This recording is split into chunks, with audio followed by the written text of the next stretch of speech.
Complete ಮಾನಸಿಕ ಅಸ್ವಸ್ಥರಾಗಿದ್ದಾರೆ. ಅವರು ಮಾತಾಡೋ ರೀತಿಯಲ್ಲೇ ಗೊತ್ತಾಗ್ತಾ ಇದೆ. ಸೊ ಅವ್ರ ಹೆಸರು ಕಾರ್ತಿಕ್ ಅಂತ ಹೇಳ್ತಿರೋದ್ರಿಂದ ಅವ್ರ ಮಾತೆಲ್ಲ ಕೇಳ್ತಾ ಇದ್ರೆ ಚೆನ್ನಾಗಿ ಓದಿದ್ದಾರೆ ಅನಿಸ್ತಾ ಇದೆ. ಕಾರ್ತಿಕ್ ಏನಾದ್ರು ಮೆಂಟಲಿ ಸ್ವಲ್ಪ ಡಿಸ್ಟರ್ಬ್ ಆಗಿದ್ದಾರೆ. ಯಾಕೆ ಏನು ಅಂತ ಗೊತ್ತಿಲ್ಲ. ಈ ವ್ಯಕ್ತಿ ಮಾನಸಿಕ ಅಸ್ವಸ್ಥನಾಗಿ ಇವತ್ತು ನೀವು ನೋಡ್ತಿದ್ದೀರಾ. ಇನ್ನು ಕೆಲವೇ ದಿನಗಳಲ್ಲಿ ಹುಚ್ಚನಾಗಿರುವಂತ ವ್ಯಕ್ತಿಯನ್ನ ಒಳ್ಳೆ ವ್ಯಕ್ತಿಯನ್ನಾಗಿ ಮಾಡೇ ಮಾಡ್ತೀವಿ 100%.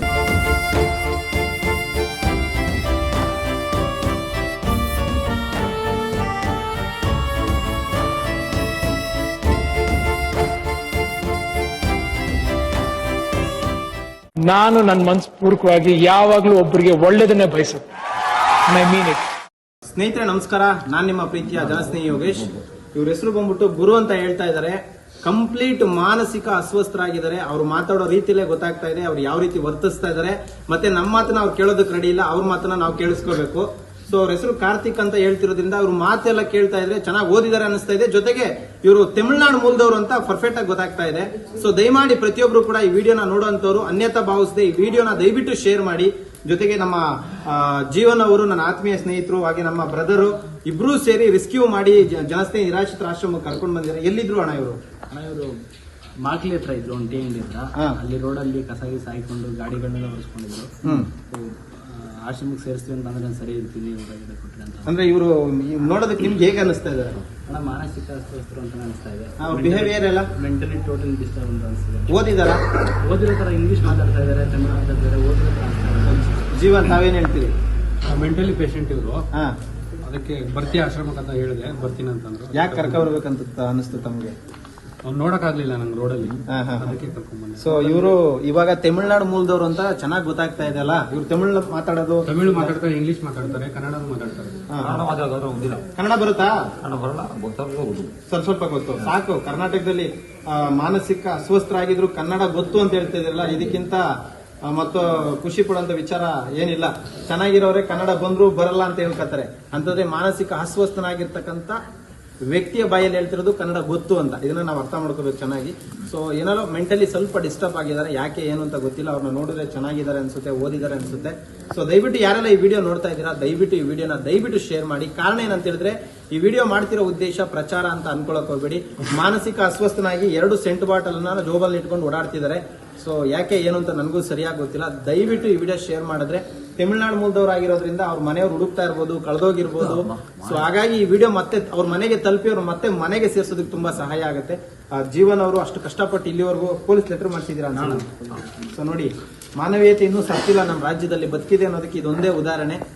ಮಾನಸಿಕ ಅಸ್ವಸ್ಥನ ಕಂಡ್ರು ಕೂಡ, ಹುಚ್ಚನ ಕಂಡ್ರು ಕೂಡ ಆತನನ್ನ ರೆಸ್ಕ್ಯೂ ಮಾಡಿ ಪೊಲೀಸ್ ಸ್ಟೇಷನ್ಗೆ ಕರ್ಕೊಂಡೋಗಿ ಲೆಟರ್ ಮಾಡಿಸಿ ನಮ್ಮ ಆಶ್ರಮಕ್ಕೆ ಕರ್ಕೊಂಡು ಬಂದ್ಬಿಟ್ಟಿದ್ದಾರೆ. ನಿಮ್ಗೆ ಹೃದಯಪೂರ್ವಕವಾಗಿ ಧನ್ಯವಾದಗಳು. ದೇವ್ರ ಒಳ್ಳೇದು ಮಾಡಿ. ಥ್ಯಾಂಕ್ಸ್ ಅಣ್ಣ. ಏನ್ ಹೇಳಕ್ ಇಷ್ಟಪಡ್ತೀರಾ ನಮ್ಮ ಆಶ್ರಮದ ಬಗ್ಗೆ? ಇಲ್ಲಣ್ಣ, ಒಂಥರ ದೇವ್ರ ಮನೆ ಇದ್ದಂಗೆ, ದೇವ್ರ ಮಕ್ಳು ಅಂತ ನೀವು ಹೇಳ್ತಿರೋರ್ನೆಲ್ಲ. ದೇವ್ರ ಮಕ್ಳಿಗೆ ಎಷ್ಟೊಂದು ಜನ ಚೆನ್ನಾಗಿ ಹುಷಾರಾಗಿ ಮನೆಗೆ ತಲುಪಿದ್ದಾರೆ. ಯಾರಿಗೂ ಮನೆ ಇಲ್ಲೋರ್ಗೆಲ್ಲ ಇದೊಂದು ದೇವ್ರ ಮನೆ ತರ, ನೀವು ದೇವ್ರ ತರ ನೋಡ್ಕೊಂತ ಇದೀರಣ್ಣ. ಇವ್ರನ್ನ ಇಲ್ಲಿಗೆ ಸೇರಿಸ್ಬೇಕು ಅಂತ ಅನಿಸ್ತು.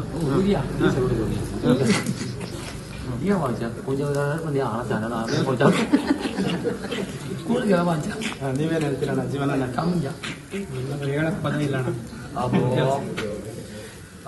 Thank you so much. ಹಿಂಗ ಉಕ್ಕಾರು ಒಂದು ನಿಮಿಷ ಉಕ್ಕಾರ ಹಿಂಗ ಹಿಂಗ ಉಕ್ಕಾರ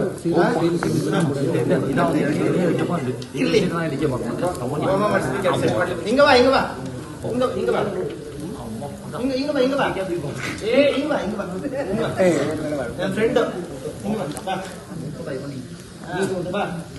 ಒಳ್ಳೆ ದಿನ, ಒಳ್ಳೆ ಟೈಮು, ಒಳ್ಳೆ ಗಳಿಗೆಲ್ ಬಂದಿದ್ದಾರೆ ಅನ್ಸುತ್ತೆ. ಒಂದು ಒಳ್ಳೆ ಹೋಮ ನಡೀತಾ ಇದೆ. ಈ ವ್ಯಕ್ತಿ ಮಾನಸಿಕ ಅಸ್ವಸ್ಥನಾಗಿ ಇವತ್ತು ನೀವು ನೋಡ್ತಿದ್ದೀರಾ. ಇನ್ನು ಕೆಲವೇ ದಿನಗಳಲ್ಲಿ ಹುಚ್ಚನಾಗಿರುವಂತ ವ್ಯಕ್ತಿಯನ್ನ ಒಳ್ಳೆ ವ್ಯಕ್ತಿಯನ್ನಾಗಿ ಮಾಡೇ ಮಾಡ್ತೀವಿ 100%.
ನಿಮ್ಮ ಕೈಲಾದ ಸಹಾಯವನ್ನು ಮಾಡಿ. ನಮಸ್ಕಾರ.